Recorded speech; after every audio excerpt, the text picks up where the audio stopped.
अब चलिए सेल और contract for work and labour का डिफरेंशिएशन पढ़ लेते हैं। पहला चीज क्या है, सेल क्या है? सेल मतलब बायर सेलर मीट किया, हाँ, बायर ने सेलर को कंसिडरेशन दिया इन प्राइस और उसके बदले में सेलर ने उसे गुड्स दे दिया, ओनरशिप ट्रांसफर हो गया, सेल खत्म हो गया, नॉर्मल। और contract for work and labour क्या है? It is a contract for performing A work. मान लीजिए मिस्टर ए मिस्टर बी है, दोनों ने कॉन्ट्रैक्ट में आया, एक कॉन्ट्रैक्ट हुआ मिस्टर ए और मिस्टर बी के बीच में। मिस्टर ए ने उसमें बताया मिस्टर बी को कि मेरा जो घर है उसको पेंट करना है, तो ये हो गया, मतलब मिस्टर बी के साथ वो contract for work and labour में आ गया, कॉन्ट्रैक्ट में आ गया, जो है वर्क और लेबर का कॉन्ट्रैक्ट। अब मिस्टर बी ने उसे बताया कि ठीक है आप पेंट खरीद दीजिए, सिर्फ हम पूरा घर आपका कलर कर देंगे। तो जब वो पेंट खरीदने गया, जो दूसरा सेलर के साथ उसका जो कॉन्ट्रैक्ट हुआ वो हो गया नॉर्मल सेल।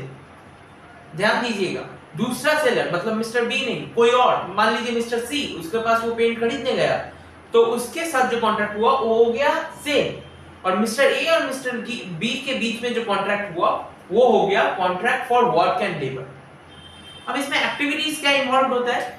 सेल में डिलीवरी होता है गुड्स का, ओनरशिप ट्रांसफर होता है, प्राइस दिया जाता है, सब हो जाता है, नॉर्मल चीज।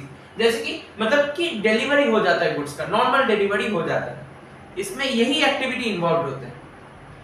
और contract for work and labour में क्या होता है? Exercise of skill and labour. मतलब मिस्टर बी का जो आदमी होगा वो मिस्टर ए का घर पेंट करने में स्किल और लेबर दोनों का संतुलन बना के काम करेगा, तो वो हो जाता है exercise of skill and labour, वो contract for work and labour में आ जाता है, वो ही एक एक्टिविटी होता है जो इसमें आ जाता है। अब चलिए हम सेल और हायर परचेज का डिफरेंस पढ़ लेते हैं। पहला पॉइंट क्या है? मीनिंग। मैंने पहले भी कह चुका है सेल का डेफिनेशन क्या है, सेक्शन 4 में आपको पता चल जाएगा, मैंने पहले भी कह दिया। तो सेल का डेफिनेशन हो गया। अब आता है हायर परचेज। हायर परचेज क्या होता है? इसमें दो पार्टी इन्वॉल्व होते हैं। पहले नॉर्मली इसको पढ़ते हैं, दो पार्टी मतलब बायर और सेलर।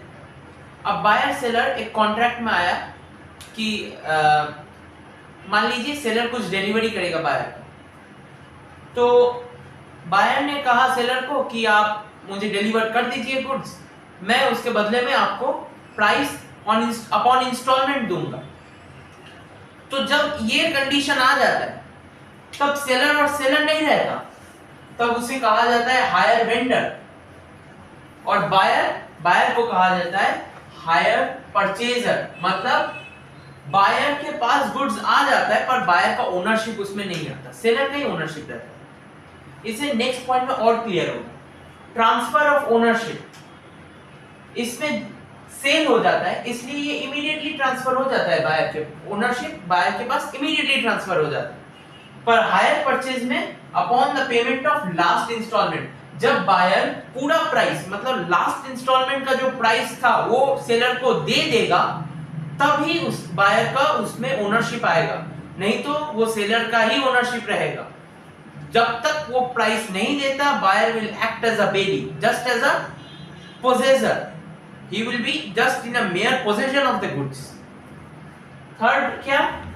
Position of buyer. इसमें सेल हो जाता है तो बायर हो गया ओनर, और इसमें पूरा सेल नहीं होता है क्योंकि बायर जब तक लास्ट इंस्टॉलमेंट नहीं देगा पूरा तो सेल होगा नहीं, तो उसके लिए बायर का पोजीशन होता है बेली का, बायर सिर्फ पोजीशन में रहेगा। चौथा पॉइंट क्या है? Buyers right of termination.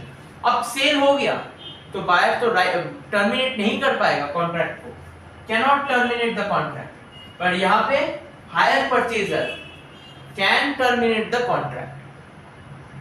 पांचवी पॉइंट, डिफॉल्ट इन पेमेंट।